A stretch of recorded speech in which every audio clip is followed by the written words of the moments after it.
Buenos días, profesora. Soy Carlos Luna del trimestre 7 de Tecnologías de la Información y en el día de hoy estaríamos hablando de las tecnologías basadas en dispositivos móviles. Bueno, este es un tema bastante actual ya que conforma lo que para mí es nuestro primer paso hacia la reconversión moderna de las tabletas o los sistemas digitales hacia nuestra cotidianidad. Básicamente estaríamos hablando de lo que son las aplicaciones que nosotros integramos en nuestros dispositivos móviles o ya sean relojes, ya sean tabletas o algún tipo de otro aparato tecnológico que nosotros utilicemos cotidianamente.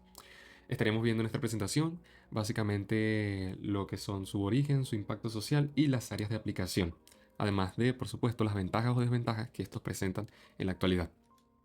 Bueno, tendríamos primeramente la evolución de los dispositivos móviles. De aquí yo lo quise separar más o menos en 5 partes o en 5 generaciones, que serían desde la primera, el 1G, hasta la más actual, la 5G. Y bueno, podremos hablar ya más en profundidad de la próxima generación 6G. Pero bueno, remontándonos al inicio de todo, tendríamos que el 1G fue creado con la finalidad de transmitir información entre usuarios, pero que fuera solamente de voz, de lo más primigenio de todo. Esto daría paso también a los primeros sistemas de información en el que tendríamos un simple teléfono con el que podríamos llamar a un familiar o a un ser querido en esta primera generación.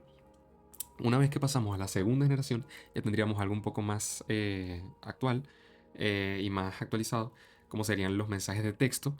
Y futuramente, en la tercera generación, tendríamos la videollamada o la compartición general de multimedia, ya sean en videos, imágenes o todo ese tipo de cosas que seguimos utilizando a día de hoy, pero con sistemas más refinados, que eso sería en la parte de la cuarta y la quinta generación, en la que se actualizarían estos sistemas para que compartan una masividad de datos de manera más rápida, un poco más eficiente. Pero bueno, tendríamos aquí las funciones principales. Básicamente una aplicación actual trata de reemplazar procesos antiguos que anteriormente se llevaban ya sea de manera manual o incluso hasta en papel, como lo puede ser el uso del GPS, en el que antiguamente se utilizaba un mapa, o remontándonos a algo un poco más cotidiano, también sería lo que es el transporte, aplicaciones como Ridery o como Yumi o en otros países utilizándose el Uber. Nosotros tendríamos una mayor disposición a poder movernos durante X cantidad de tiempo y como lo necesitemos por la ciudad.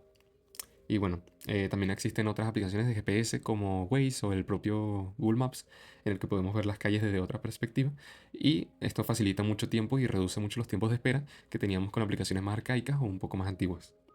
También tendríamos aplicaciones actuales de mensajería, ya sea como WhatsApp, tendríamos redes sociales que vienen para reemplazar sistemas como la televisión, con YouTube o la propia plataforma de streaming Twitch. Tendríamos redes sociales como Instagram para la compartición de imágenes, entre otras Twitter, Facebook, X, como se le llame, que hoy en día, si bien han aportado para distintos campos laborales, nosotros los utilizamos generalmente como un medio de entretenimiento. Pero bueno, hablando de estos entornos en los que se utilizan las aplicaciones, tendríamos el ámbito escolar o el ámbito de la educación, en el que se vio principalmente afectado el sector de las llamadas o de las videollamadas cuando fue la pandemia. Cuando aplicaciones como Zoom o como Google Classroom, entre otras muchas que salieron con el auge de la pandemia, que tuvieron un pico muy alto de usuarios, ya que por obvias razones no se podía salir a la calle, no se podían asistir a eventos presenciales, y por eso se utilizaron estas aplicaciones que vinieron para ayudar a la compartición de datos. Eso es la primicia principal de las aplicaciones móviles, la compartición de datos, ya sea entre usuarios o entre un ente mayor o más empresarial. Pero bueno, pasando a la importancia laboral, aquí tendríamos más de lo mismo. La utilización de aplicaciones como para creación de documentos. También tendríamos para las propias mensajerías, para la comunicación entre el entorno laboral.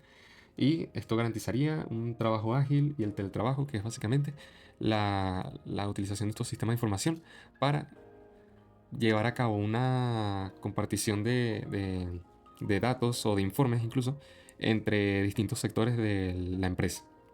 Y bueno, como todo en su día, también tuvo sus ventajas y hoy en día también vemos bastante reflejadas las desventajas de estas aplicaciones, como lo pueden ser la dependencia, la distracción y el consumo de estos recursos.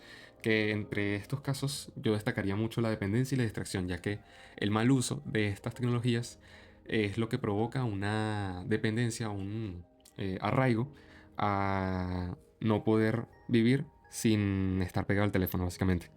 En el sentido de que fomentan para mí, yo considero la procrastinación y lo que es la distracción de las tareas o el mal manejo del tiempo si se utilizan de una manera incorrecta, porque bueno, aquí ya lo tenemos. También ofrecen portabilidad, accesibilidad y una rapidez, que es lo que tiene la inmediatez de datos que ofrece una aplicación como por ejemplo, no sé, YouTube, en el que podemos buscar cierto tema del que queremos hablar un poco o del que queremos saber o conocer, en vez de, como se hacía anteriormente, buscar una biblioteca en la que tenemos que entrar, buscar la sección de los libros, preguntar si está en disponibilidad algún cierto libro que estemos buscando en específico, de un tema en específico, y facilitarnos un poco la vida en la obtención de nuevos materiales o de nuevos recursos de información, que es lo que ha caracterizado al mundo en los últimos años.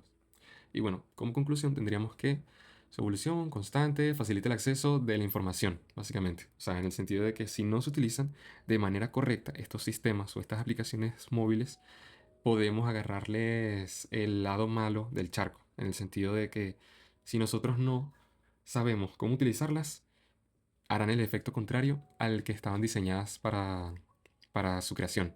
Y bueno, eso sería básicamente todo. Estas serían las referencias que tuve que consultar para la investigación de estos formatos. La aplicación, bueno, la diapositiva está creada en PowerPoint y eso sería todo.